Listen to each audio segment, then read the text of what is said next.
چونکہ وقت کی قلت ہے، وقت کے پیش نظر میں نے آپ کے سامنے حمد باری تعالی اس مولا کی تعریف کسی سے کیا ہو سکتی ہے؟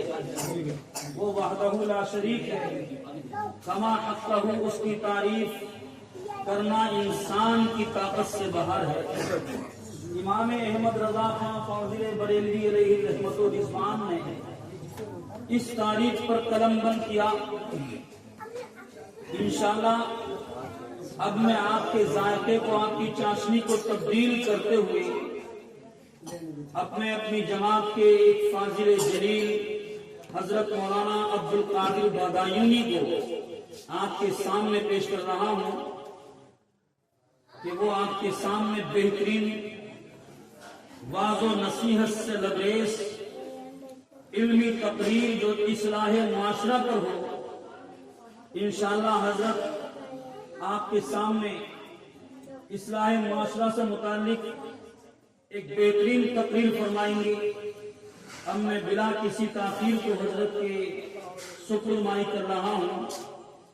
آپ ان کے استقبال پر نعرہ تکبیر و رسالت سے ایک بہترین استقبال کریں۔ نعرہ تکبیر، نعرہ رسالت، مسلک کے اعلیٰ حضرت، جشن شادی فیضان حضور غوث اعظم سبحان اللہ۔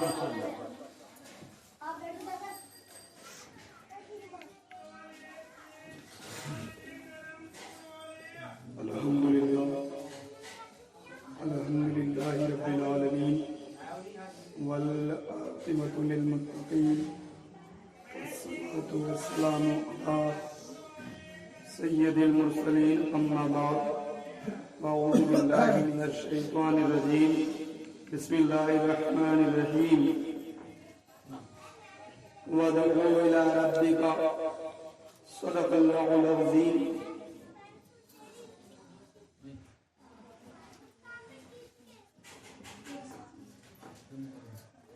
میرے لوگوں پہ جلوہ افروز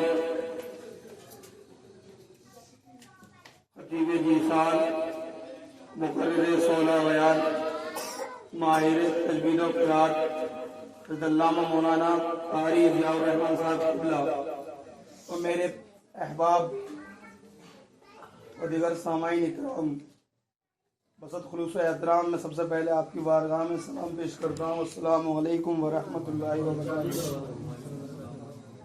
عزیزان گرامی، یہ بڑا ہی پرلطف ایک وقت ہے کہ جس وقت میں آپ یہاں پر بیٹھے ہوئے ذکر کر رہے ہیں، اور یہ وہ گھڑی ہے کہ آپ اس جگہ پہ سنگم بہار کے اس گھر میں ذکر کر رہے ہیں، اور قسم خدا کی بغداد محلہ کی سرزمین گواہ ہے، وہاں پر چپٹے چپٹے پہ سرکار غوث اعظم کا ذکر ہو رہا ہے۔ حضرات، میں آگے کی بات آپ سے بعد میں کہوں گا، ذرا ایک ماحول بنائیں، وہ رستہ آنے جانے کے لیے رکھیں۔ آپ میرے بڑے ہیں، اپنے چھوٹے کا سمجھ کے ذرا ادھر کو آئیے، ادھر کو آ جائیے، دوبارہ کریں تو آپ میں سے بھی کچھ ادھر کو آ جائیں۔ ٹھیک ہے، آئیے سب میں پہلے اپنے معمول کے مطابق، اور جو کہ ہمارا طریقہ ہے، ہمارے کام سے پہلے اپنے نبی اور اللہ کو ضرور یاد کرتے ہیں۔ اللہ کو پہلے یاد کرتے ہیں، اس پر حضرت حمد پڑھی، اس کے بعد نبی کو یاد کرتے ہیں، کیونکہ اللہ کی ذات وہ ذات ہے کہ جس کے ساتھ کوئی شریک نہیں ہے، لیکن مصطفیٰ کی برابری بھی کوئی نہیں ہے، ان کی دعویٰ بھی نہیں کرنی، جس میں پہلے اللہ کی ذات کا بیان کرنا چاہیے، اس کے بعد مصطفیٰ کی بات کرنا چاہیے۔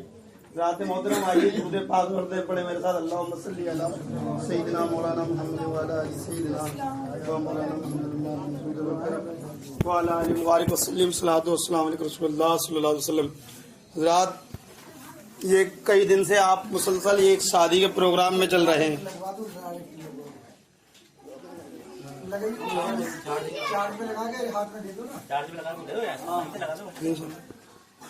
آپ مسلسل دیکھ رہے ہوں گے، 3-4 دن سے ہمارے اکرم صاحب درود پاک پڑھ اللہم صلی علی سیدنا مولانا محمد وعلی آل سیدنا مولانا محمد المعظم الجود والکرم علم علم والحلم والحکم وعلی آلہ وسلم۔ صلاۃ والسلام علیہ رسول اللہ صلی اللہ علیہ وسلم۔ ایک بار کلمہ پاک پڑھ لیں میرے ساتھ، لا الہ الا اللہ محمد رسول اللہ۔ پھر پڑھیں لا الہ الا اللہ محمد رسول اللہ۔ ایک بار اور پڑھیں لا الہ الا اللہ محمد رسول اللہ صلی اللہ تعالی علیہ وسلم۔ حضرات، آپ دیکھ رہے ہوں گے